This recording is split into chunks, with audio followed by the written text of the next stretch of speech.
नमस्कार, आदाब। ए to Z India news पर आज एक ऐसी खबर आपको दिखाने जा रहे हैं जहां कासगंज ज़िले में एक सहायक अध्यापिका की जो सड़क दुर्घटना में मौत हुई थी, वो एक संदिग्ध मौत बन गई। और संदिग्ध मौत बनने के बाद उस मामले में दुर्घटना में एक मामला दर्ज हुआ, जिसके बाद मायके पक्ष के लोगों ने उसमें हत्या की शंका जताई और हत्या की आशंका के चलते माननीय न्यायालय का दरवाज़ा खटखटाया, जहां माननीय न्यायालय कासगंज ने सीजेएम कोर्ट द्वारा आदेश दिया गया कि इस मामले में हत्या का मामला दर्ज किया जाए और ये थाना कासगंज में मामला दर्ज हुआ है। मेरे साथ मौजूद हैं पीड़ित पक्ष के लोग, मायके पक्ष के। आइए उनसे जानते हैं क्या कुछ मामला है और कहाँ के रहने वाले। सर, क्या नाम है आपका? मेरा नाम सुभाष राजपूत एडवोकेट, मैं फरीदाबाद रहता हूँ। क्या मामला था इस तरह की संदिग्ध आपकी बहन की मौत? मामला यह है कि जो हमारी जो बहन है उसकी शादी विमलेश कुमार पुत्र कुमरपाल निवासी नगला महाराम थाना एका जिला फरीदाबाद के यहाँ हुई थी। हमने लगभग 10 लाख रुपए दान दे देकर शादी की थी। ये फरीदाबाद के रहने वाले थे, नगला महाराम थाना एका जिला फरीदाबाद के रहने वाले थे। और आप भी फरीदाबाद के? हम भी फरीदाबाद के ही हैं। ठीक है, ये बीच बीच में हमारी बहन को मारना पीटना पदार्थ करना, ये सारी मतलब घटनाएं करते रहते थे। इसी बीच जो है इनके जो बड़े ऑपरेशन से हमारी बहन के 2 बच्चियां पैदा हुई। इसके बाद से तो और इन्होंने तंग करना शुरू कर दिया और बेटे के चाह में इन्होंने और मारना पीटना शुरू कर दिया, टारगेट करना शुरू कर दिया। इसके बाद ये कभी वाहन मांगते तो हमने स्कूटी भी दे दी। उसके बाद 4 पहिया वाहन भी मांगते थे तो 4 पहिया वाहन तो नहीं दे पाए। तब तक जो है इनकी नौकरी लग गई जिला कासगंज में नीबरी विद्यालय में। ये नीबरी विद्यालय में नौकरी लगी 2024 में। तभी से अपने पति के साथ यहाँ पर रहने लगी। इसके बाद इन्होंने ये षड्यंत्र बनाया कि हम वंश वृद्धि बढ़ाएंगे, हम दूसरी शादी करेंगे। तो इनकी माँ दागश्री, हृदय, इनका जो विमलेश का भाई और इनकी बहनें शारदा देवी और गिरिजा देवी और इनका एक नंदोई है मंजीत कुमार जो निवासी अमरपुर जिला कासगंज। तो ये सभी मिलकर इनको पताड़ करने लगे और इन सभी ने मिलकर, और इसमें और भी षड्यंत्रकारी हैं जिन्होंने सभी ने एक योजना बनाई कि इसको मार दिया जाए, उसके बाद दूसरी शादी कर लेंगे। इससे मिलने वाला जो करोड़ों का क्लेम और नौकरी, पेंशन और खाते में जमा राशि लगभग 9 लाख रुपए और गोल्ड लोन हमारी बहन के नाम से एटा बैंक में रखा हुआ था तो उसको भी निकाल लेंगे। 27/1/26 को समय करीब बताया गया 8:40 पर इन्होंने योजनाबद्ध तरीके से कुछ पेशेवर हत्यारों से मिलकर सुपारी दे, ये हमें 5 लाख की सुपारी दी गई और इन लोगों पेशेवर हत्यारों से मिलकर इन्होंने हत्या करा दी। इन्होंने हत्या कराने के बाद इन्होंने दुर्घटना का रूप लेकर फर्जी तरीके से मुकदमा थाना कासगंज में पंजीकृत करा दिया।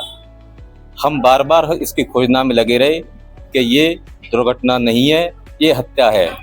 हमने बार बार थाना कासगंज में तहरीर भी दी कि ये हत्या है, लेकिन हमारी कोई सुनवाई नहीं की गई। मजबूरन होकर हम न्यायालय में आए। न्यायालय ने साक्ष्यों को देख करके सुना और आदेश भी दिया कि ये हत्या का मामला है और हत्या में मुकदमा दर्ज किया गया और थाना कासगंज में मुकदमा 302 यानी कि 103(2) BNS के अंतर्गत पंजीकृत दिनांक 13/7 को कर लिया गया। इसके बाद हम बयान के लिए यहाँ आए। आपको बुलाया था क्या? हाँ, ये हमको 5वें दिन बुलाया।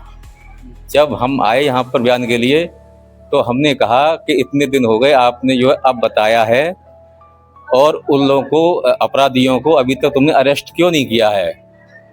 तो आईओ साहब का कहना है सीधा कि हम अरेस्ट नहीं करेंगे, आप चाहे कुछ भी करो,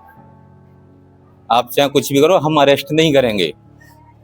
हम कह रहे संदिग्ध मामला है, अरेस्ट करो और तभी उनसे राज खुलेगा, लेकिन अरेस्ट करने से स्पष्ट मना कर दिया और हमारे बयान भी नहीं लिए। अच्छा, इस बीच जो है अपराधियों का बार बार तरीके से धमकियां दी जा रही है, हमको जानलेवा हमले की धमकियां दी जा रही हैं। इसीलिए हमें संदेह भी है कि कभी भी किसी भी वक्त जो है हमारे साथ घटना और भी कर सकते हैं और हमारे खिलाफ उल्टा सीधा जो आक्षेप लगाए जा रहे हैं, तरह तरह की योजना बना रहे हैं। कभी 1 लाख की मांग करते हैं, मतलब किसी के द्वारा, कहीं किसी के द्वारा। और इससे पहले जब हत्या होने के बाद विमलेश ने एक काम और किया था कि मृतक अंजलि के सारे डॉक्यूमेंट्स किसी दलाल को, शिक्षा माफिया को बेच दिए, जिसका मेरे पास साक्ष्य है। उसके बाद मरने के बाद, जस्ट मरने के बाद, मृतक अंजलि के खाते से विमलेश कुमार ने सारी सैलरी 3/2 को निकाल ली और वो ले जा करके गोल्ड लोन में भर दी और गोल्ड भी निकाल लिया। सारी संपत्ति अपने कब्जे में ले ली, बच्चियों को भी मारना चाहते थे। तो पूरा संदेह था, तभी न्यायालय ने सुना और न्यायालय ने आदेश दिया, उस मुकदमा पंजीकृत किया। लेकिन पुलिस हमारी कोई बात नहीं सुन रही है। जब से घटना से लेकर आज तक पुलिस ने अभी तक हमारी बात नहीं सुनी। पुलिस मिली हुई अपराधियों से कुछ भी नहीं सुनना चाहती है। क्या आप कप्तान साहब से मिले इस मामले में? हाँ, जो पूर्व में जो मुकदमा विमलेश कुमार के द्वारा एक्सीडेंट में लिखा गया था, तो उसके संबंध में जब हमको पता चला कि ये दुर्घटना नहीं है, हत्या है, हम कह रहे हैं हत्या है।